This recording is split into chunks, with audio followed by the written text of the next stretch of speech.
গোটা সৃষ্টি জগতের রব আল্লাহ, আর গোটা সৃষ্টি জগতের রহমত হলেন মুহাম্মাদুর রাসূলুল্লাহ সাল্লাল্লাহু আলাইহি ওয়াসাল্লাম। সৃষ্টি জগতে যেমন একটা ইঞ্চি জায়গা নাই যেই জায়গার রব আল্লাহ নয়, অনুরূপভাবে গোটা সৃষ্টি জগতে 1 ইঞ্চি জায়গা নাই যেই জায়গার রহমত, যেই জায়গার নবী আমার আপনার নবী নয়। তার মানে আমার আপনার নবীর নবুয়ত কত দূর, বলে আল্লাহ তাআলার রুবুবিয়তের বিস্তার যত দূর, বলে আল্লাহ যেই জায়গার রব আমার আপনার নবী সেই জায়গার নবী, সেই জায়গার রহমত। এজন্য কবি কত সুন্দর কথা বলেন, রুবুবিয়ত খোদা কি হ্যায় জাহাঁ তা, নবুয়তি মুস্তাফা কি হ্যায় উহাতা। অতীতের সব নবী এলাকা ভিত্তিক নবী, আমার আপনার নবী সকল সৃষ্টি জগতের জন্য নবী। সুবহানাল্লাহ বলেন, বলেন এই কোয়ালিটি, এই যোগ্যতা আমার আপনার নবী ছাড়া আর কারো আছে নাকি? বলে উনি যেহেতু গোটা সৃষ্টি জগতের জন্য রহমত, এই জন্যই ওনার আদর্শ গোটা সৃষ্টি জগতের জন্য অনুসরণীয়। 2 নাম্বার কোয়ালিটি কি আছে? বলে ওনার দ্বারা আল্লাহ তাআলা অনেক গুরুত্বপূর্ণ বিষয়ের পূর্ণতা দিয়েছেন, যা তার আগে কাউর দ্বারা দেন না। আমার আপনার নবীর দ্বারা আল্লাহ তাআলা অনেক গুরুত্বপূর্ণ বিষয়ের পূর্ণতা দিয়েছেন। 1 নাম্বার, আল্লাহ তাআলা বলেন আল ইয়াউমা আকমালতু লাকুম দীনাকুম ওয়া আতমামতু আলাইকুম নি'মাতি ওয়া রাদিতু লাকুমুল ইসলাম দীনা। আল্লাহ তাআলা বলেন আমি আজকে তোমাদের জন্য তোমাদের দিন জীবন ব্যবস্থাকে পরিপূর্ণ করলাম, সাথে সাথে ওয়া আতমামতু আলাইকুম নি'মাতি, আমার নিয়ামত সমূহ তোমাদের জন্য পরিপূর্ণ করলাম। তার মানে আল্লাহ তাআলা আমার আপনার নবীর মাধ্যমে দ্বীনকে পূর্ণতা প্রদান করেছেন, নিয়ামতকে পূর্ণতা প্রদান করেছেন, সাথে সাথে আমার আপনার নবীর মাধ্যমে আল্লাহ তাআলা নবুয়তকে পূর্ণতা প্রদান করেছে। অগণিত দুরূদ ও সালাম সাইয়্যিদুল আম্বিয়া, আশরাফুল আম্বিয়া, খাতামুল আম্বিয়া, ইমামুল মুরসালিন, রহমাতুল লিল আলামিন মুহাম্মাদুর রাসূলুল্লাহ সাল্লাল্লাহু আলাইহি ওয়াসাল্লামের উপর আমি আপনাদের খেদমতে পবিত্র কোরআনুল কারীমের 2টা আয়াত ও রাসূল আকরাম সাল্লাল্লাহু আলাইহি ওয়াসাল্লামের অগণিত হাদিস থেকে একটা হাদিস পাঠ করেছি। আল্লাহ তাআলার কাছে তৌফিক চাই, আল্লাহ তাআলা কিছু কথা বলার তৌফিক দান করেন, যে কথাগুলো আমাদের সবার দুনিয়া এবং আখিরাতের জন্য কল্যাণকর হয়। সকলে বলি আমিন। আল্লাহ তাআলা এই দুনিয়াতে আমাদেরকে অগণিত নিয়ামত দান করেছেন। আল্লাহ প্রদত্ত নিয়ামতের সংখ্যা কত এ হিসাব দুনিয়ার কোনো মানুষের জানা নাই। আল্লাহ তাআলা কোরআনুল কারীমের মধ্যে বলেন ওয়া ইন তাউদ্দু নি'মাতাল্লাহি লা তুহসুহা, তোমরা যদি আল্লাহর নিয়ামত সমূহ গণনা করো হিসাব করতে পারবে না। তাহলে আমাদের অগণিত নিয়ামত যিনি দান করেছেন তিনি কে? আরো জোরে কে? আল্লাহ।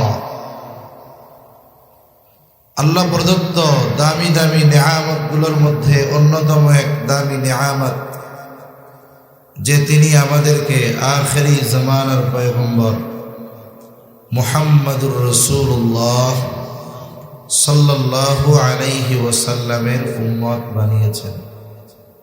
এটা আল্লাহ তাআলার পক্ষ থেকে আমাদের জন্য অন্যতম দামি এক নিয়ামত। সাথে সাথে আমরা যেই নবীর উম্মত, সেই নবীর চরিত্রকে আল্লাহ তাআলা সার্বজনীন বলে অভিহিত করেছেন। আল্লাহ তাআলা আমার আপনার নবীকে এমন এক মহান পূত পবিত্র চরিত্র দান করেছেন যে সেই চরিত্রের অনুসরণ যদি দুনিয়ার কোনো কাফেরও করে বলে নবীর চরিত্র অনুসরণের কারণে এই দুনিয়ার জগতে সে সফল হয়ে যায়, ঠিক কিনা বলে? শুধু তাই না, এমন এক নবী যার আলোচনাও ইবাদত। রাসূলুল্লাহ সাল্লাল্লাহু আলাইহি ওয়াসাল্লামের আলোচনা কোন মাপের, কোন পর্যায়ে, কোন স্তরের? আল্লাহ তাআলা পবিত্র কোরআনুল কারীমের মধ্যে বলেন, ওয়ারাফা'না লাকা যিকরাক, আপনার আলোচনাকে আমি সমুন্নত করে দিয়েছি। বাস্তবতা হলো, যেখানেই আল্লাহর আলোচনা সেখানেই মুহাম্মদুর রাসূলুল্লাহ সাল্লাল্লাহু আলাইহি ওয়াসাল্লামের আলোচনা আল্লাহ তাআলা রাখছেন। একেবারে ঈমান থেকে নিয়ে যত আমল আছে সব জায়গায় আমার আপনার নবীর কথা আছে না নাই? কি পরিমাণে আছে? একজন বেঈমান সে যদি ঈমানদার হতে চায়, সে যদি শুধু বলে লা ইলাহা ইল্লাল্লাহ মুহাম্মাদুর রাসূলুল্লাহ আর বলে না, বলেন তো যত দৃঢ়তার সাথে, যত বিশ্বাসের সাথে লা ইলাহা ইল্লাল্লাহ বলুক না কেন, মুহাম্মাদুর রাসূলুল্লাহ যদি না বলে সে ঈমানদার হতে পারবে? তাহলে নবীর উপরে বিশ্বাস আনয়ন করা ছাড়া ঈমানদার হওয়া সম্ভব নয়। ঈমান আনতে হলে নবীজিকে লাগবে। ঈমানের পরে সবচাইতে গুরুত্বপূর্ণ ইবাদত হলো নামাজ। ঈমানের পরে সবচাইতে গুরুত্বপূর্ণ ইবাদত নামাজ। নামাজের জন্য যখন সময় হয় তখন নামাজের জন্য আযান দেওয়া হয়। কি দেওয়া হয়? আযান দেওয়া হয়।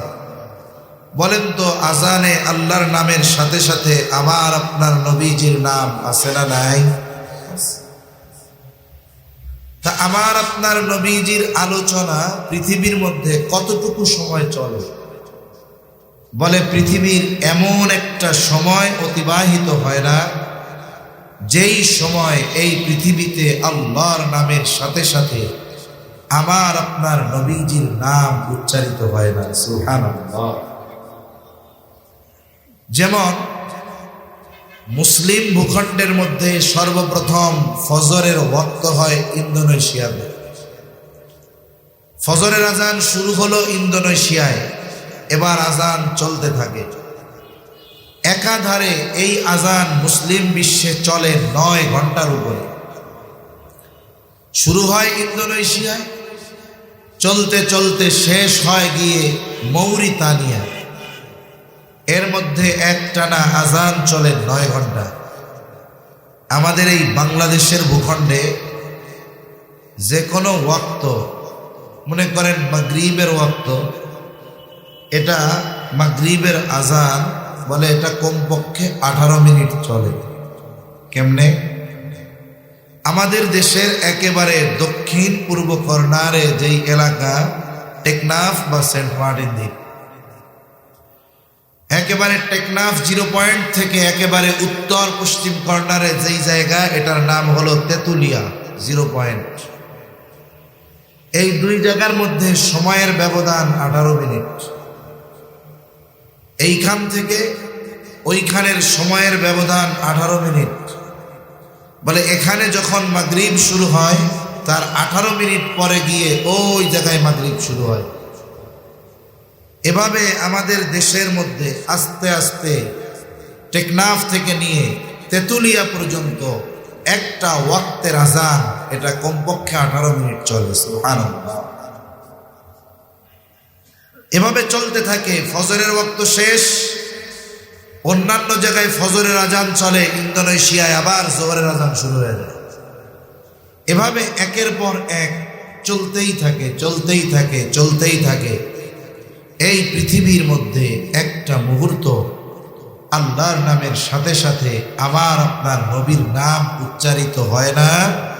এই পৃথিবীতে একটা মুহূর্ত এরকম অতিবাহিত হয় না। সুবহানাল্লাহ।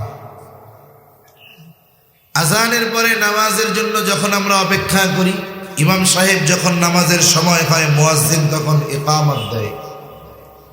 বলেন তো ইকামতের মধ্যে আল্লাহর কথার সাথে সাথে নবীর নাম আছে না নাই? এবার ইমাম সাহেব নামাজ শুরু করলেন, নামাজে তিলাওয়াত করেন, নামাজ পড়ান। বলেন তো এই নামাজের মধ্যে আল্লাহ তাআলা আমার আপনার নবীর কথা রেখেছেন কি রাখেন নাই? আমার আপনার নবীর কথা নামাজের মধ্যেও আছে। নামাজ শেষ, চিন্তা করছে দিলটা একটু নরম, আল্লাহ তাআলার কাছে দোয়া করি। এখন কেউ যদি ইচ্ছা করে দোয়ার আগে দুরূদ শরীফ পাঠ না করে, তার দোয়া আসমান জমিনের মাঝে ঝুলন্ত থাকে। যেই দোয়ার আগে নবীর কথা বলা হলো না, বলে ওই দোয়া আল্লাহ তাআলার কাছে কবুল হয় না। ঠিক কিনা বলে?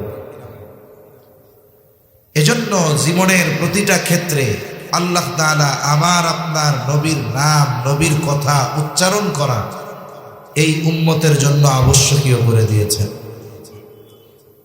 তাহলে এমন নবীর উম্মত আমরা, যার আলোচনা আল্লাহ সব জায়গায় রাখছেন। সুবহানাল্লাহ। এত আস্তে খুশি হন নাই মনে হয়? আরো জোরে বলেন সুবহানাল্লাহ। এ নবীর উম্মত হয়ে খুশি তো আমরা। আল্লাহ তাআলা আমার আপনার নবীর আলোচনা করেন ফেরেশতাদের মজলিসে। সুবহানাল্লাহ বলেন। এমন নবীর উম্মত আমরা, সেই নবীকে নিয়ে আলোচনা আমরা করি, সেই নবীর চরিত্রকে যদি আমরা অনুসরণ করতে পারি, বলে বেঈমানও যদি করে সে দুনিয়ায় সফল, ইমানদার করলে দুনিয়া আখিরাত উভয় জাহানে ইমানদার সফল। ঠিক কিনা বলেন? রাসূলুল্লাহ সাল্লাল্লাহু আলাইহি ওয়াসাল্লামের চারিত্রিক সৌন্দর্য কেমন? আমি আপনি বা আমার আপনার সমাজে অনেক ভালো মানুষ আছে, যেই ভালো মানুষটা এক সময় ভালো ছিল না, এক সময় মন্দ ছিল। একটা সময় লোকটা তাওবা করছে, ভালো হয়ে গেছে, এখন অনেক ভালো, কিন্তু এক সময় সে খারাপ ছিল। এরকম আছে না নাই? কিন্তু আমার আপনার নবীর এই উত্তম চরিত্র, এটা যে নবুয়তির পরে হইছে, নবুয়তির আগে ছিল না, বিষয়টা এমন নয়। বরং আমার আপনার নবীর চরিত্র নবুয়তির আগেও যেমন ছিল, নবুয়তির পরেও যেমন ছিল, নবুয়তির আগেও তেমন। আল্লাহ তাআলা আমার আপনার নবীর দ্বারা এমন কোনো কাজ সংগঠিত হতে দেন নাই, যেই কাজ বা যেই বিষয় নবুয়তির পরে আল্লাহ হারাম করেছেন। এমন কোন কাজ নবুয়তির আগে আমার আপনার নবীর দ্বারা কখনো আল্লাহ তাআলা সংগঠিত হতে দেন না। আমার আপনার নবীর চরিত্রকে নবুয়তির আগে আল্লাহ কিভাবে হেফাজত করেছে অনেক উপমা দেওয়া যাবে। একটা আপনাদের শোনাই। রাসূলুল্লাহ সাল্লাল্লাহু আলাইহি ওয়াসাল্লাম তখন বালক। মক্কার মধ্যে বড় এক বিবাহ অনুষ্ঠান হবে। মক্কার সব মানুষকে দাওয়াত দিছে ওই অনুষ্ঠানে খাওয়ার জন্য। ওই বিবাহের সবচাইতে আকর্ষণীয় বিষয় হলো রাতের বেলা খাবার দাবারের পর রাত ভর নাচ গানের অনুষ্ঠান হবে। দলে দলে সব মানুষ বিবাহ বাড়িতে হাজির। নবীজি বালক, তারও দাওয়াত, তিনিও তার সমবয়সীদের সাথে ওই বিবাহে গেছেন। নবীজি সাল্লাল্লাহু আলাইহি ওয়াসাল্লাম বলেন, খাবার দাবার শেষ, সবাই এখন অপেক্ষা করতেছে যে কোন সময় এই নাচ গানের অনুষ্ঠান শুরু হবে। হঠাৎ করে একজন লোক এসে ঘোষণা দিচ্ছে, তোমরা তাড়াতাড়ি চলো, এখনই এই নাচ গানের অনুষ্ঠান শুরু হবে। সবাই দৌড় শুরু করছে, কে কার আগে গিয়ে বসতে পারে। কারণ আগে বসা গেলে শোনা যাবে, দেখা যাবে ভালো। নবীজির সাথে যারা, এরাও উঠা দৌড় শুরু করছে। আমার আপনার নবীর ইতিমধ্যে দু চোখ জুড়ে ঘুম চলে আসছে। নবীজির সাথে যারা, এরা বলে, মুহাম্মদ কি হলো তোমার, তাড়াতাড়ি চলো, নাহলে তো জায়গা পাওয়া যাবে না। নবীজি সাল্লাল্লাহু আলাইহি ওয়াসাল্লাম বলেন, ওরা আমাকে ডাকতেছে ওদের সাথে গান, নাচ গান দেখার জন্য, শ্রবণ করার জন্য। আর আমার দু চোখ জুড়ে প্রচন্ড ঘুম, আমি নড়তে পারতেছি না। আমার এই অবস্থা দেখে ওরা আমাকে রেখে সবাই চলে গেল। আমার আপনার নবী বলেন, আমি ওই বাড়ির এক পাশে গিয়ে শুয়ে পড়লাম, প্রচন্ড ঘুমিয়ে গেলাম। সারা রাত ঘুমে অতিবাহিত হয়ে গেল। সকাল হয়ে গেছে, আমার ঘুম ভাঙে না। যখন সূর্যের আলো আমার চোখের উপরে পড়েছে, মুখের উপরে পড়েছে, এরপরে আমার ঘুম ভাঙল। আমি ঘুম থেকে উঠে দেখি কোথাও কেউ নাই, সব নিস্তব্ধ নীরব। আমার আপনার নবী বলেন, আমি তো সারা রাত প্রচন্ড ঘুমে আচ্ছন্ন, এই বাড়িতে সারা রাত কি হয়েছে তার কোনো আওয়াজ আল্লাহ আমার কানে পৌঁছান না। হয়তো হতে পারতো নবীজি যদি ওই নাচ গানের অনুষ্ঠানে উপস্থিত থাকতেন, বালক মানুষ। নবুয়তের পরে যখন আমার আপনার নবীজি বলতেন এই ধরনের নাচ গান এগুলো হারাম, তখন হয়তো তারা বলতো, মুহাম্মদ তুমিও তো এক সময় নাচ গানের অনুষ্ঠানে ছিলা। কিন্তু আল্লাহ তাআলা চান না আমার আপনার নবীকে এই কথা বলার সুযোগ কেউ পাক। এই জন্য ইসলামে যত কিছু নিষিদ্ধ আছে, সেটা হোক নবুয়তের পর হোক সেটা বহু পর, এমন কোন কাজ আল্লাহ তাআলা আমার আপনার নবীর দ্বারা নবুয়তের আগে সংগঠিত হতে দেন না। যেমন ইসলামে একটা জিনিস হারাম, মদ পান করা হারাম। মদ কি বলেন? হারাম। মদ শুধু পান করা হারাম তা না, মদের সাথে যে যেভাবেই সম্পৃক্ত থাকুক না কেন, সকলের উপরে আল্লাহর লানত। কার লানত? জোরে বলেন কার? যে মদ খায়, যে মদ এনে দেয়, যে বানায়, যে পরিবহন করে, যে বিক্রয় করে, যে ক্রয় করে, যে প্রস্তুত করে, যে প্যাকেট করে, সবার উপরে কার লানত? জোরে বলেন। ইসলামের পর এই মদ হারাম হয় নাই, মদ হারাম হয়েছে বহু পরে। আবার আল্লাহ তাআলা একবারে মদ হারাম করেন নাই, আল্লাহ তাআলা মদ হারাম করেছেন 3 ধাপে। তার মানে নবুয়তের পরেও সাহাবায়ে কেরাম মদ পান করতেন। কারণ কি? কারণ শরীয়তে তখনও হারাম হয় নাই।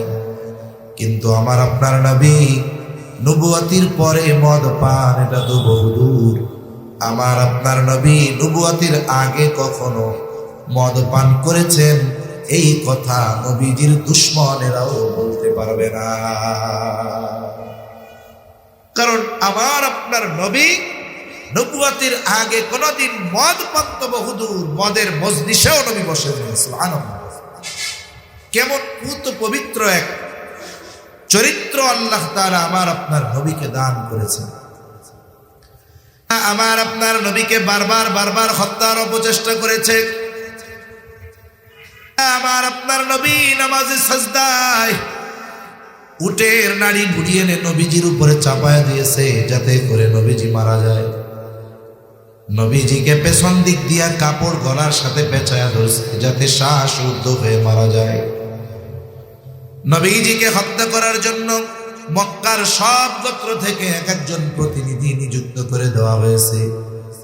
সকলে সম্মিলিতভাবে নবীজির উপরে আক্রমণ করবে, হত্যা করার চেষ্টা করেছে। এইভাবে বারবার নবীকে হত্যার অপচেষ্টা করেছে তারা, কিন্তু আমার আপনার নবীর চারিত্রিক ব্যাপারে অপবাদ দেওয়ার দুঃসাহস তারা কখনো করতে পারে না। কারণ তারাই তো আমার আপনার নবীকে উপাধি দিয়েছে আল আমিন, তারাই তো আমার আপনার নবীর উপাধি দিয়েছে আস-সাদিক।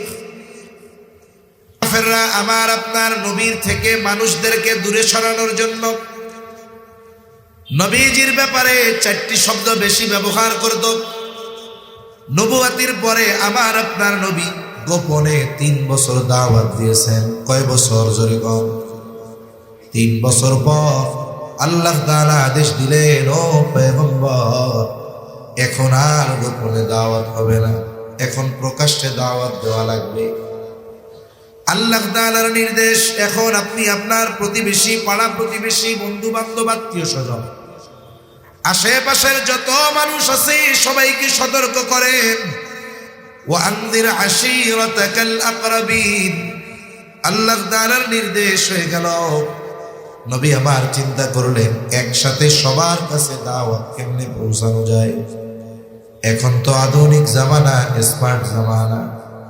আমার যদি কোনো খবর আমার বন্ধুদেরকে জানাইতে মন যায়, মোবাইলের ফেসবুকে গিয়া একটা পোস্ট দিলেই আমার সব বন্ধুরা আমার খবর জানতে পারে কি পারে না। এখন মানুষকে খবর জানানোর অনেক পদ্ধতি আছে। তৎকালীন সময়ে তো মিডিয়া ছিল না, ফেসবুক ছিল না, কেমনে নবী পৌঁছাবেন? মক্কায় একটা পাহাড় আছে, পাহাড়ের নাম হলো আবু কুবাইস পাহাড়। নবীজি উঠে গেলেন আবু কুবাইস পাহাড়ের উপর। আর এক বর্ণনায় আসছে নবীজি উঠে গেলেন সাফা পাহাড়ের উপর। যদিও শব্দ দুইটা দুই রকম মনে হয়, তবে বিষয়টা হলো এই রকম, সাফা পাহাড়টাও আবু কুবাইস পাহাড়েরই অংশ। নবীজি সাল্লাল্লাহু আলাইহি ওয়াসাল্লাম উঠে গেলেন ওই পাহাড়ে। আবু কুবাইস পাহাড়ের বৈশিষ্ট্য কি? বলে ওই পাহাড়ের উপরে উঠে কোন ব্যক্তি, হোক সে আরবি হোক সে অনারবি, হোক সে ধনী হোক বা সে গরিব, কোন ব্যক্তি যদি মক্কাবাসীকে আহ্বান করে বিপদে পড়ে সাহায্য চায়, মক্কাবাসী দেখে না ওই ব্যক্তিকে, বরং ব্যক্তি যেই হোক না কেন ওই পাহাড়ের সম্মানার্থে ওই পাহাড় থেকে আহ্বান করা ব্যক্তির ডাকে সাহায্যের জন্য তারা ছুটে চলে আসে। ওই পাহাড়টার গুরুত্ব তাদের কাছে এমন ছিল, ওই পাহাড় থেকে যেই তাদেরকে ডাকত তার ডাকে মক্কাবাসী সাহায্যের জন্য ছুটে চলে আসে। আজকে এই পাহাড়ে উঠেছে আল আমিন, আমার আপনার নবী পাহাড়ে উঠে মক্কাবাসীকে ডাকলো। সবাই চিন্তা করে আমাদেরকে আল আমিন রেখেছে, আল আমিন রেখেছে। বুড়া নাই গুড়া নাই, সবাই দলে দলে হাজির। শিশু বাচ্চা দুগ্ধপোষ্য শিশুকে নিয়ে তার মা হাজির। সবাই পাহাড়ের পাদদেশে, ও মুহাম্মদ আমাদেরকে কেন ডেকেছ? আমার আপনার নবী বলেন, আমি যদি তোমাদেরকে এই খবর দেই যে এই পাহাড়ের পেছন দিকে পাদদেশে একদল সৈন্য, সশস্ত্র সৈন্য তোমাদের উপরে আক্রমণ করার জন্য প্রস্তুতি নিচ্ছে, আকুনতুম মুসাদ্দিকিয়া, আমার এই কথার সত্যায়ন তোমরা করবা নাকি?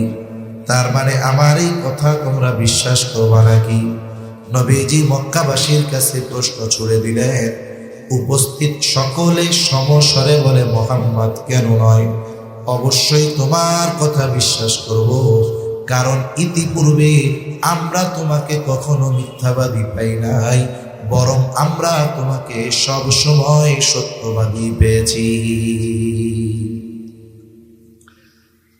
তার মানে বিগত 43 বছর তুমি আমাদের সাথে কোনো মিথ্যা কথা বলো নাই, আজকে মিথ্যা বলবা, এটা হইতে পারে? কথাটা কি বুঝতে পারছেন? একটা মানুষ তার চরিত্রের ব্যাপারে তার কাছের মানুষ বলতেছে যে তুমি বিগত সময় আমাদের সাথে কখনো মিথ্যা কথা বলো নাই। আমি বললাম, আপনারা শুনলেন, আমারও বলতে কষ্ট হয় নাই, তেমন আপনাদের শুনতেও কষ্ট হয় নাই যে আমার আপনার নবী গোটা হায়াতে একটা মিথ্যা কথাও বলেনি। আমার বলতে কষ্ট হয়েছে, আপনাদের শুনতে কষ্ট হয়েছে, কিন্তু আমাদের হায়াতের 1 বছর না, একটা দিন মিথ্যা ছাড়া বাঁচা আমাদের জন্য কষ্টের। ঠিক কিনা বলেন? কত মানুষ আছে মিথ্যা কথা বলতে বলতে অবস্থা এরকম, এখন মুখ দিয়া সত্যই বাইর হয় না, চলাচলে কথাবার্তায় সব জায়গায় মিথ্যা কথা হয়। তাহলে মক্কার মানুষ আমার আপনার নবীর চরিত্রের ব্যাপারে অপবাদ দেওয়ার দুঃসাহস করতে পারে নাই। নবী এবার প্রকাশ্যে দাওয়াত দেওয়া শুরু করলেন। এখন কি করতে হবে? বলে এই মানুষগুলোকে মুহাম্মদ সাল্লাল্লাহু আলাইহি ওয়াসাল্লামের ব্যাপারে সতর্ক করতে হবে। দেখুন, কাফেররা যত ধরনের ষড়যন্ত্র, চক্রান্ত আর কৌশল অবলম্বন করুক না কেন, আমার আপনার রবের চাইতে বড় কৌশলী তারা হতে পারবে। এরকম অনেক কটু কৌশল করে তারা চেয়েছে নবীর থেকে মানুষদেরকে দূরে সরানোর জন্য। কি পলিসি গ্রহণ করছে? করছে হজের সময় যখন পৃথিবীর বিভিন্ন প্রান্ত থেকে মানুষ আসবে, যেমন আপনাদের কেউ যদি কক্সবাজার শহরে প্রবেশ করতে চায়, শহরে প্রবেশের কয়েকটা রাস্তা আছে, তাই না? একটা যদি চায় ঈদগাঁও দিয়ে ভিতর দিয়ে আসবে, আর একটাই মেন রোড দিয়ে আসবে, কেউ যদি চায় আর একটু ঘুরে আসবে তাহলে ওই কোর্ট বাজার ওই জায়গা দিয়ে মেরিন ড্রাইভ দিয়ে দিক দিয়ে আসবে। শহরে ঢোকার 3-4টা রাস্তা আছে, যে এই রাস্তাগুলো দিয়েই শহরে ঢুকতে হবে, এই রাস্তাগুলো ছাড়া শহরে ঢোকা সম্ভব নয়। কাফেররা চিন্তা করেছে হজের সময় মক্কা প্রবেশের যতগুলো রাস্তা আছে সব রাস্তার গেটে এক এক দল প্রতিনিধি তারা দাঁড় করিয়ে রাখবে। ওই মানুষগুলো আগত মানুষদেরকে আমার আপনার নবীর ব্যাপারে সতর্ক করবে 4টা শব্দের দ্বারা। কয়টা শব্দের দ্বারা? মনে করেন পশ্চিম দিক দিয়ে যারা আসবে ওই রাস্তার গোড়ায় একদল দাঁড় করায় দিল, তাদেরকে বলা হলো যত মানুষ আসবে তাদেরকে তোমরা সতর্ক করে দিবা যে শোনো, মক্কা একজন মানুষ আছে, তার নাম হলো মুহাম্মদ, খবরদার তার দ্বারের কাছেও তোমরা যাবা না, সে কিন্তু একজন পাগল।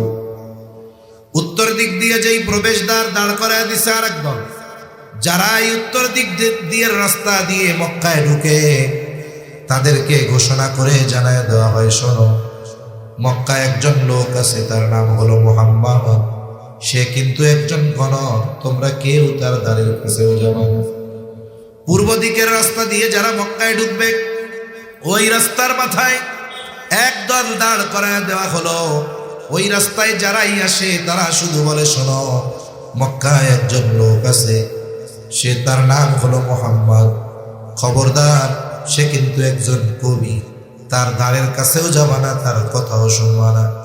দক্ষিণ দিক দিয়া যারা আসে দক্ষিণ দিকের প্রবেশ দ্বারে একদল লোক দাঁড়ানো, যারাই আসে তাদেরকে ঘোষণা করে শোনায় দেয়, শোনো মক্কায় একজন লোক আছে, তার নাম হলো মুহাম্মদ, খবরদার তার দ্বারের কাছেও তোমরা যাবা না, সে কিন্তু একজন জাদুকর। কাফেররা মানুষদেরকে আমার আপনার নবীর থেকে ঠেকানোর জন্য কয়টা শব্দ ব্যবহার করত? আল্লাহর কুদরত বুঝেন। ওই সময় কি ফেসবুক ছিল, ইউটিউব ছিল,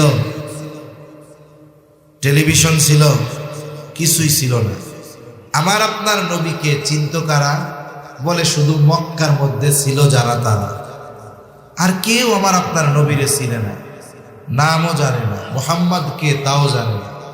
আল্লাহ বলেন আমার নবীর নাম প্রচারের দায়িত্ব আমি তোদের দিয়াই করাবো। খারাপ মনে রাখবেন, একজন ব্যক্তির প্রশংসার দ্বারাই শুধু তার প্রচার হয় না, একজন ব্যক্তির অপপ্রচারের মাধ্যমেও তার প্রচার করা হয়, ঠিক কিনা বলেন? মনে করেন একজন আমার কাছে একজনের নামে বদনাম বলতেছে, আমি শুনতেছি যে অমুকের বদনাম বলতেছে, কিন্তু তারে আমি চিনি না, কিন্তু একটা সময় কি হবে, তাকে আমার দেখার আগ্রহ অন্তরে জাগ্রত হবে, যখন মানা করবে তখন আমার আরো আগ্রহ পয়দা হবে। কারণ মানুষের অভ্যাস হলো আল ইনসানু হারিসুন আলা মা বুনিয়া, মানুষকে যেটা থেকে নিষেধ করা হয় বলে ওইটা করার ব্যাপারে তার আরো আগ্রহ পয়দা হয়।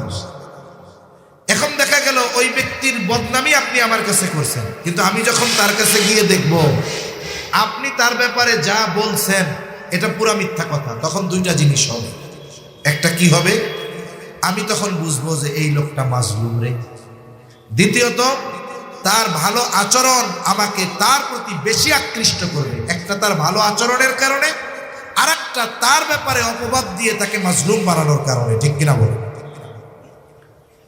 এখন পৃথিবীর কেউ জানতো না মুহাম্মদ কি। আল্লাহ বলেন তোদের মাধ্যমে আমার হাবিবের নামটা আমি মানুষের কানে কানে পৌঁছায়া দিব। সুবহানাল্লাহ। পৃথিবীর কেউ জানতো না মুহাম্মদ কে। এখন পৃথিবীর বিভিন্ন প্রান্ত থেকে আগত মানুষগুলোর কানে একটাই শব্দ, শব্দটা কি বলেন? মুহাম্মদ সাল্লাল্লাহু আলাইহি ওয়াসাল্লাম। কাফেররা ওদের মানা করেছে, খবরদার মুহাম্মাদের কাছে যাবি না। এখন মক্কায় ঢুকে সবার মুখে এক আওয়াজ, মুহাম্মদ কে, মুহাম্মদ কে, মুহাম্মদ কে। যেই মানুষগুলো মুহাম্মাদকে চিনত না, অন্তরের অবস্থা এইরকম, মুহাম্মাদকে না দেখলে তাদের আর ভালো লাগতেছে না। কাফেররা মানা করেছে যাবা না, এখন দলে দলে খুঁজে, কই চলো মুহাম্মাদের আগে দেখে আসি। এবার দলে দলে খোঁজে মুহাম্মদ কোথায়। যারা কবিতা প্রেমী তারা গেছে কবিতা শোনার জন্য, যারা জাদু প্রেমী এরা গেছে জাদু দেখার জন্য, কেউ গেছে পাগল দেখার জন্য, কেউ গেছে গণক দেখার জন্য। জবান খুলে বলেন তো, আমার আপনার নবী পাগল নাকি? আরো জোরে বলেন, পাগল নাকি? আমার আপনার নবী গণক নাকি? আমার আপনার নবী কবি নাকি? আমার আপনার নবী কি জাদুকর? আমার আপনার নবী এই সমস্ত কিছুই নয়। আমার আপনার নবীর কাছে জাদু নাই, আমার আপনার নবী পাগলও নয়, আমার আপনার নবী জাদুকরও নয়। আমার আপনার নবীর কাছে কিছুই নাই, নবীর কাছে যা আছে তার নাম হলো আল কোরআন। নবীর কাছে কি আছে? আল কোরআন। নবীর কাছে যেই যায় নবী তাকে কোরআন শোনায় দেয়, নবী তাকে কোরআন তিলাওয়াত শুনিয়ে। আর এর প্রভাব কতটুকু হয়? আপনাদের কক্সবাজারেও তো আন্তর্জাতিক কেরাত সম্মেলন হয়, কারি সাহেবরা তিলাওয়াত করে, কত সুন্দর সুললিত কণ্ঠে মানুষদেরকে তারা কোরআনের তিলাওয়াত শোনায়। ওই কেরাত সম্মেলনে তিলাওয়াত শ্রবণ করার জন্য শুধু আলেম হাফেজ কারি এনারা যায় তা না, সব স্তরের মানুষ যায় কি যায় না? যে কোরআন পড়তে পারে সেও যায় কি যায় না? যে কোরআন বুঝে না সেও যায়, সবাই যায়। ১৫০০ বছর পরে একজন কারীর জবানে তিলাওয়াত শুনে কতটা মুগ্ধ তারা হয়। অনেক মানুষ কোরআন তিলাওয়াত শুনে মুগ্ধ হয়, আবার এসে অভিযোগ করে। কি অভিযোগ? এসে বলে, হুজুর গেছিলাম গতকাল কেরাত সম্মেলনে কক্সবাজার, তা কি হয়েছে? বলে কারি সাহেবরা এত সুন্দর তিলাওয়াত করে হুজুর, কিন্তু আফসোস একজনের মুখের মধ্যেও দাড়ি নেই। আসে না বিদেশি দাড়ি ছাড়া কারি? আবার কি বলে, হুজুর কারি সাহেব দাড়ি নেই। আবার কি বলে, বলে হুজুর দাড়ি নাই তাতে কি এমন তিলাওয়াত করে কেমন যেন কলিজাটা ছিঁড়া নিয়ে গেল। এরকম বলে কি বলে না? এর দ্বারা একটা জিনিস বোঝা যায় যে আমাদের দেশের মানুষ দাড়ি ছাড়া কারি সাহেবরেও পছন্দ করে না। মনে করেন আপনাদের এলাকায় অনেক নামাজি আছে, সব জায়গায় প্রতিদিন শেভ করে, দাড়ি উঠতেই দেয় না, কিন্তু 5 ওয়াক্ত নামাজ পড়ে। এরকম আল্লাহর বান্দা আছে না অনেক? ওই আল্লাহর বান্দা ফজরের সময় আপনাদের মসজিদে আসছে, মনে করেন কোনো কারণবশত আজকে ইমাম সাহেব আসে নাই, এখন নামাজের সময় হয়ে গেছে। উনি নামাজের জন্য দাঁড়ায় দেখে ইমামতির যায় নামাজে ঠিক ওনার মতো দাড়ি ছাড়া একজন দাঁড়ায়। ওই মিয়া আপনি কে? ইমাম সাহেবের যায় নামাজে দাঁড়াইছেন কেন? কয় আজকে আমি ইমাম। ওই দাড়িবিহীন মুসল্লি লাঠি একটা নিয়ে ফিরাইয়া দেব, তোর দাড়ি না ইমামতি করতে আইসস, ফিরাইয়া মসজিদ থেকে বের করে দেবে। ঠিক কিনা বলেন? অথচ নিজের মুখেও কিন্তু দাড়ি নেই। তার মানে আমাদের দেশের মানুষ, একজন আলেম, একজন হুজুর, কারি সাহেব, মসজিদের ইমাম, মুয়াজ্জিন, এরা দাড়িবিহীন হবে, আমার নাই তাতে কি, ওনার দাড়ি থাকবে না, এটা হতে পারে। এর দ্বারা কমপক্ষে দাড়ির প্রতি, দাড়িওয়ালাদের প্রতি সাধারণ মানুষের যে শ্রদ্ধা, মহাব্বত, ভালোবাসা আছে, এটার দ্বারা এটা বোঝা যায়। ঠিক কিনা বলেন? এজন্য আমরাও দোয়া করি যাদের দাড়ি নাই আল্লাহ তাদের রাখার তৌফিক দান করুক, বলি আমিন। এই যে দাড়িবিহীন কারি সাহেব ১৫০০ বছর পরে যখন তিলাওয়াত শোনায়, কারি সাহেব যখন সুললিত কণ্ঠে তিলাওয়াত করে, শ্রোতাদের অন্তরে কেমন প্রভাব বিস্তার হয়। বলে কারি সাহেব যখন তিলাওয়াত করে প্রথমে ঠান্ডা ঠান্ডা পড়ে, ওয়াদ্দুহা ওয়াল্লাইলি ইযা সাজা মা ওয়াদ্দাআকা রাব্বুকা ওয়া মা ক্বালা ওয়ালাল আখিরাতু খায়রুল লাকা মিনাল উলা। এভাবে ঠান্ডা ঠান্ডা পড়ে না প্রথম, এরপরে কি করে? কানে হাত দিয়ে এক টান দেয়। যখনই কানে হাত দিয়ে টান দেয়, সব শ্রোতা মাজায় গামছা বাঁধে, আমাদের অঞ্চলের ভাষায় বলেন কি জন্য? এই তিলাওয়াত যখন সে শুরু করে সবার অন্তরের মধ্যে একটা ঢেউ শুরু হয়ে যায়। কিসের ঢেউ? বলে তিলাওয়াতের প্রভাবের ঢেউ। এক টানে যখন সে এক শ্বাসে সূরা দুহা শেষ করে, কারণ নারায়ে তাকবীর বলা লাগে না, ওই তিলাওয়াতের প্রভাবে গোটা ময়দানের সব শ্রোতারা উচ্চ আওয়াজে বলে উঠে আল্লাহু আকবার। ঠিক কিনা বলে? এটা কেন হলো? বলে কোরআন তিলাওয়াতের প্রভাব তার অন্তরের মধ্যে ঢেউ উঠায়। ১৫০০ বছর পরে একজন দাড়িবিহীন কারীর তিলাওয়াতের প্রভাব যদি আমাদের অন্তরে এত প্রভাব বিস্তার করতে পারে, তাহলে আল্লাহ তাআলা স্বয়ং যার উপরে কোরআন নাজিল করেছেন আর তার শ্রোতা যারা এরাও কোরআনের ভাষা বুঝতো, তাহলে এই মানুষগুলোর সামনে যখন আমার আপনার নবী তিলাওয়াত করতেন, ওই তিলাওয়াতের প্রভাব কতটা তাদের অন্তরের মধ্যে পড়তো এটা বোঝানো আমার জন্য কঠিন।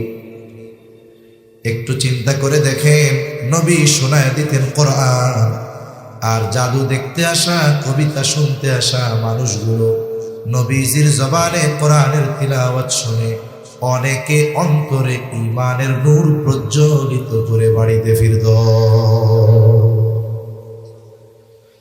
যে কথা মূলত বলতেছিলাম যে আমার আপনার নবীজির চারিত্রিক সৌন্দর্যতা কেমন, বলে কাফেররাও আমার আপনার নবীর চরিত্রের অপবাদ দেওয়ার দুঃসাহস করতে পারে নাই। আমার আপনার নবীর থেকে মানুষদেরকে ঠেকানোর জন্য কাফেররা এই 4 শব্দ বলতো সে জাদুকর, সে কবি, সে গণক, সে পাগল।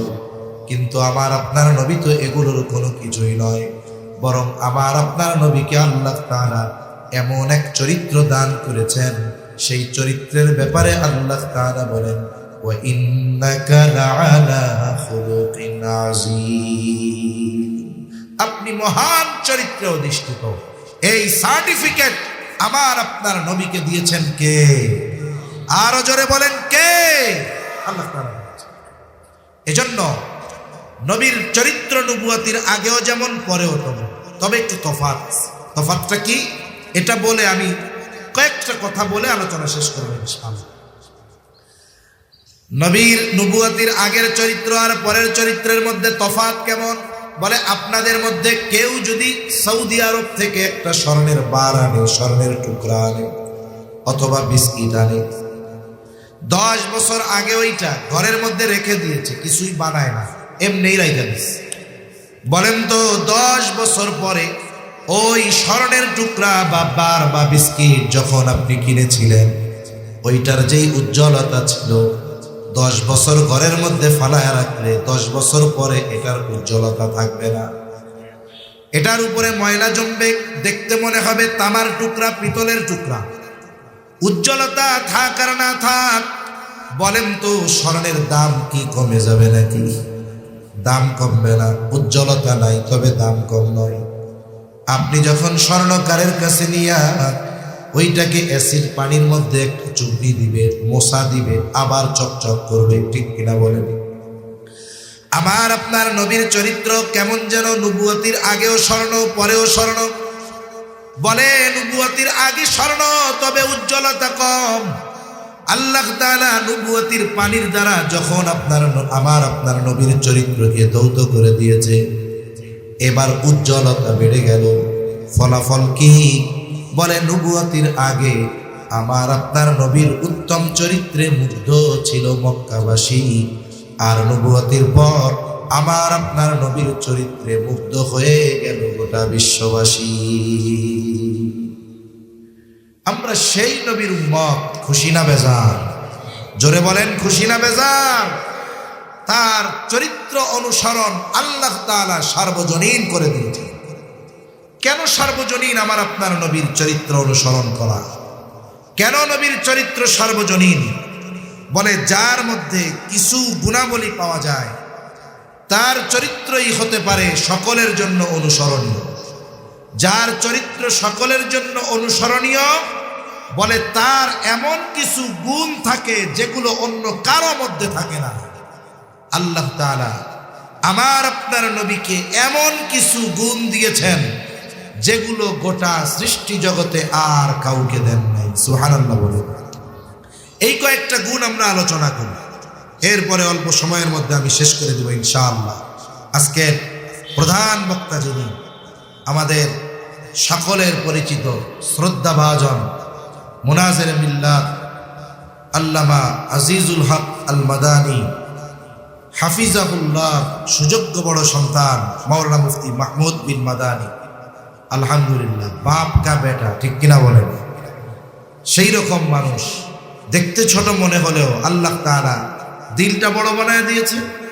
আল্লাহ তাআলা বাবার যোগ্য উত্তরসূরি হিসাবে আমার ভাইকে কবুল করুন, বলি আমিন। উনি অলরেডি চলে আসছেন, উনিও যথাসময়ে আসবেন। আমি একটু সময় নির্দিষ্ট বলে দিই, তাহলে কর্তৃপক্ষ, আমি এবং আমাদের জন্য সহজ হবে। আমার ঘড়িতে 9টা 5-6 বাজে, আমি 9টা 20 পর্যন্ত ইনশাল্লাহ আলোচনা করব, এরপরে ইনশাল্লাহ অন্যান্য মেহমানরা আলোচনা করবে। এখন আসুন, নবীর চরিত্র কেন গোটা সৃষ্টি জগতের জন্য অনুসরণীয়? কেন? বলে আমার আপনার নবীর মধ্যে এমন কিছু কোয়ালিটি আছে যা পৃথিবীর আর কারো মধ্যে নাই। কি কি আছে? তা আমি শুরুতে যখন বসছি এখানে, এক হযরত তিলাওয়াত করতেছিলেন, ভালো লাগছে। এরপরে এক ছোট ভাই একটা নাতে রাসূল সাল্লাল্লাহু আলাইহি ওয়াসাল্লাম পড়লেন। আমি অন্য একটা বিষয় নিয়ে কথা বলতে চাইছিলাম, বাস্তবে সত্য কথা যেটা, কিন্তু ওর নাতে রাসূল সাল্লাল্লাহু আলাইহি ওয়াসাল্লাম শোনার পরে আমার মনে হইল যে আমরা একটু নবীরে নিয়েই আলোচনা করি। কারণ যেই মজলিসে নবীর আলোচনা নাই, ওই মজলিস বরকতময় হয় না। যে মজলিসে নবীর শানে দুরূদ পড়া হয় না, নবীর কথা বলা হয় না, মজলিস সুবিশাল হয়ে যায় কিন্তু এটা বরকত শূন্য হয়ে যায়, ঠিক কিনা বলে? আর যেখানে নবীর আলোচনা হয় ওইখানে আল্লাহ তাআলা রহমত বরকত দিয়ে ভরপুর করে দেয়। শুনুন, অনেক আগের কথা শোনাচ্ছি না, উপমহাদেশের একজন বড় বুজুর্গ দুনিয়া থেকে চলে গেছেন। ওনার নাম আবরারুল হক রহমাতুল্লাহ আলাইহি। নাম শুনছেন আপনারা? হারদুই হজরত বলা হয় ওনাকে। হারদুই হজরত, ওনার কথা শোনাইতেছি আপনাদের। উনি বলতেন যে যখন কোনো এলাকায় কোনো মুসিবত দেখা দিত, কোনো ঘরে মুসিবত দেখা দিত, বিপদ দেখা দিত, অন্যান্য আমলের সাথে সাথে উনি নবীর সিরাত জীবনী পাঠ করার নির্দেশ দিতেন। তা উনি বলতেছে এটা কোরআন হাদিস দ্বারা প্রমাণিত কোনো আমল নয়, কিন্তু আমি আমার জীবনে এবং আমার বিশ্বস্ত কিছু মানুষদেরকে এই আমলটা দিচ্ছি যে নবীর ঘরে তোমরা পরিবারের সবাই মিলে নবীর সিরাত পাঠ করো, মানে নবীর জীবনী আলোচনা করো। বলে সবার ব্যাপারে ফলাফল এক। তারা যখন নবীজির আলোচনা ঘরের মধ্যে শুরু করছে, অল্প কিছুদিন না যাইতেই আল্লাহ তাআলা ওই মুসিবত থেকে তাদের উদ্ধার করেছে। এজন্য নবীজির আলোচনার মধ্যে বরকত আছে না নাই? তাহলে কোন গুণগুলো আমার আপনার নবীর মধ্যে আছে যা অন্য কারো মধ্যে নাই? 1 নাম্বার, আমার আপনার নবীর আগে যত নবী এসেছে, বলে সব নবী কোনো না কোনো বংশের নবী, কোনো না কোনো গোত্রের নবী, নির্দিষ্ট এলাকার জন্য নবী। কোরআনুল কারীমে সব নবীর কথা আল্লাহ তাআলা বলেন নাই। আল্লাহ তাআলা 25 জন নবী রাসূলের কথা কোরআনে বর্ণনা করেছেন। আমরা যেমনটা জানতে পাই, যেমন এক আয়াতে আল্লাহ তাআলা বলেন ওয়া ইলা আদিন আখাহুম হুদা, আদ গোত্রের জন্য তাদের ভাই হুদ আলাইহিস সালামকে আল্লাহ নবী হিসেবে প্রেরণ করেছেন। ওয়া ইলা সামুদ আখাহুম সালিহা, আল্লাহ তাআলা সামুদ গোত্রের জন্য তাদের ভাই সালেহ আলাইহিস সালামকে নবী বানায় পাঠিয়েছেন। ওয়া ইলা মাদিয়ানা আখাহুম শুআইবা, আল্লাহ তাআলা মাদিয়ানবাসীর জন্য তাদের ভাই শুআইব আলাইহিস সালামকে নবী হিসাবে পাঠিয়েছেন। জলিলুল কদর পয়গম্বর মুসা আলাইহিস সালাম, কোরআনুল কারীমের মধ্যে ওনার নাম সবচাইতে বেশি আসছে, 162 বার সম্ভবত।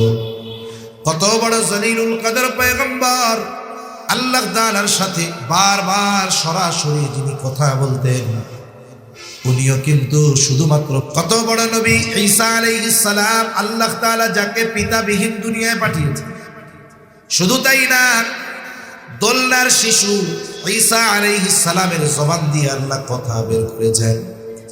এত বড় জলিলুল কদর নবী ঈসা আলাইহিস সালামের বিরোধিতা করে তাকে হত্যার অপচেষ্টা করেছে।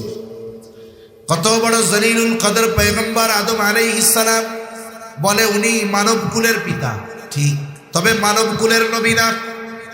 ইব্রাহিম আলাইহিস সালাম কত বড় জলিলুল কদর পয়গম্বর, আল্লাহর খলিল, আল্লাহর বন্ধু, তিনি মুসলিম মিল্লাতের পিতা। আল্লাহ তাআলা বলেন মিল্লাতা আবিকুম ইব্রাহিম হুয়া সাম্মাকুম মুসলিমিন। আমাদের পিতা ইব্রাহিম আলাইহিস সালাম, আমাদের নাম মুসলমান, এটা রাখছে কে? বলে ইব্রাহিম আলাইহিস সালাম। তিনি সকল মুসলিমের পিতা, কিন্তু সব মুসলিমের নবী না। তাহলে আমার আপনার নবীর আগে যত নবী গিয়েছে, কেউ বংশের নবী, কেউ এলাকার জন্য নবী, কেউ নির্দিষ্ট শহরের জন্য নবী, কিন্তু আমার আপনার নবীর ব্যাপারে আল্লাহ তাআলা বলেন, হাবিব আপনি বলেন, কুল ইয়া আইয়ুহান নাসু ইন্নী রাসূলুল্লাহি ইলাইকুম জামিআ।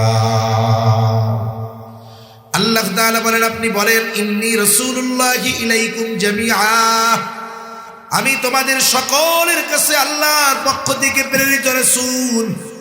আমার আপনার নবীজির নবুয়তির পরিব্যাপ্তি কত দূর?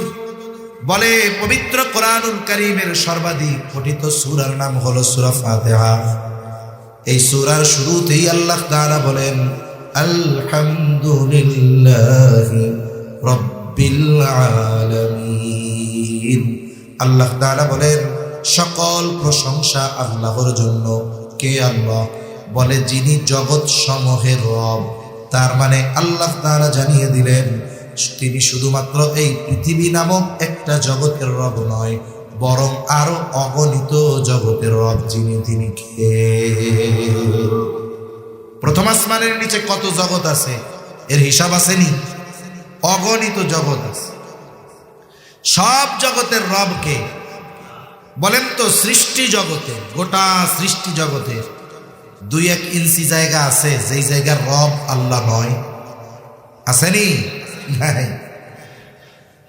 এই রব যিনি গোটা সৃষ্টি জগতের রব আল্লাহ, তিনি আমার আপনার নবীর ব্যাপারে বলেন, ও আমার হাবিব, ওয়ামা আরসালনাকা ইল্লা রাহমাতাল লিল আলামিন।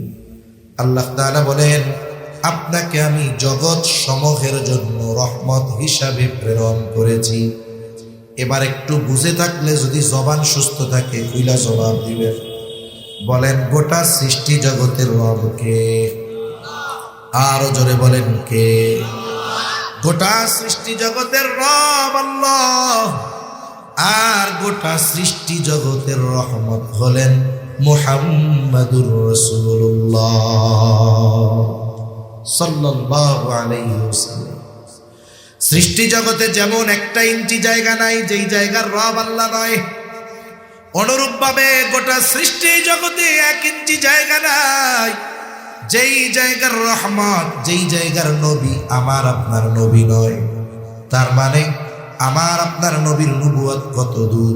বলে আল্লাহ তাআলার রুবুবিয়তের বিস্তার যত দূর। বলে আল্লাহ যেই জায়গার রব, আমার আপনার নবী সেই জায়গার নবী, সেই জায়গার রহমত। এজন্য কবি কত সুন্দর কথা বলেন, রবুবিয়ত খোদা কি হ্যায় জাহাতা, নবুয়তি মুস্তাফা কি হ্যায় উহাতা। অতীতের সব নবী এলাকা ভিত্তিক নবী, আমার আপনার নবী সকল সৃষ্টি জগতের জন্য নবী। সুবহানাল্লাহ বলেন। বলেন এই কোয়ালিটি, এই যোগ্যতা আমার আপনার নবী ছাড়া আর কারো আছে নাকি? বলে উনি যেহেতু গোটা সৃষ্টি জগতের জন্য রহমত, এই জন্যই ওনার আদর্শ গোটা সৃষ্টি জগতের জন্য অনুসরণীয়। 2 নাম্বার কোয়ালিটি কি আছে? বলে ওনার দ্বারা আল্লাহ তাআলা অনেক গুরুত্বপূর্ণ বিষয়ের পূর্ণতা দিয়েছেন, যা তার আগে কাউর দ্বারা দেন নাই।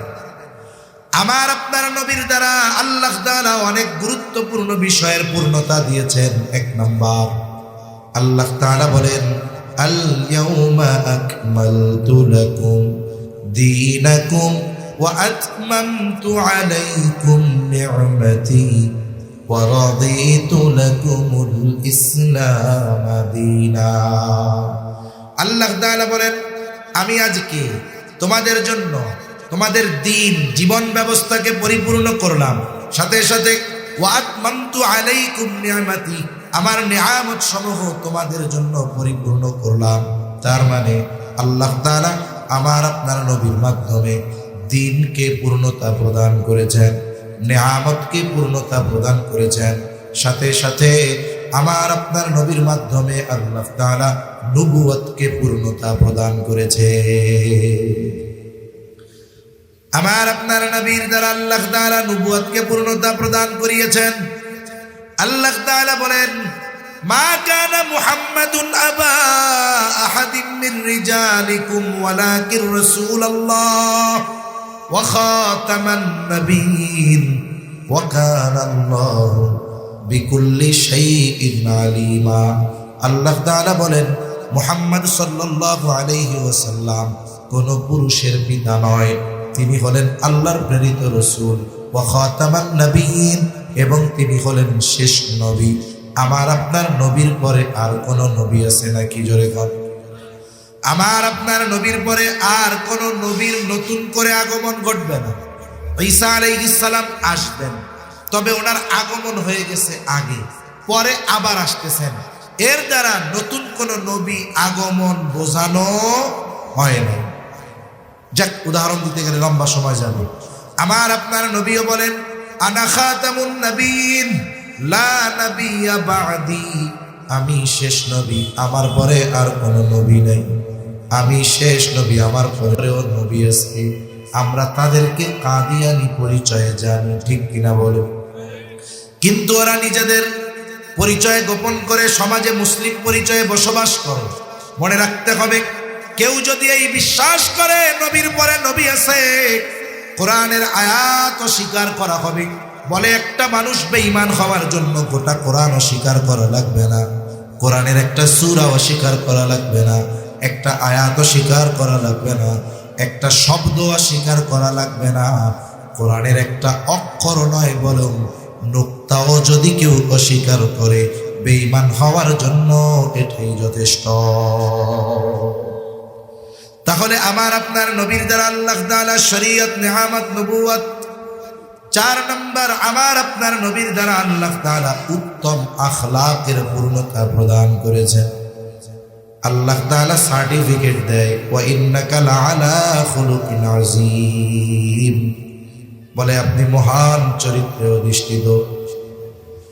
আর নবীও নিজে বলেন, ইন্নামা বুইসতু লিউতাম্মিমা মাকারিমাল আখলাক। আমার আপনার নবী বলেন, আমাকে উত্তম চরিত্রে পূর্ণতা প্রদানার্থে প্রেরণ করা হয়েছে। তার মানে আমার আপনার নবীর আগে যত নবী, সব নবী উত্তম চরিত্রওয়ালা, কোনো সন্দেহ নেই।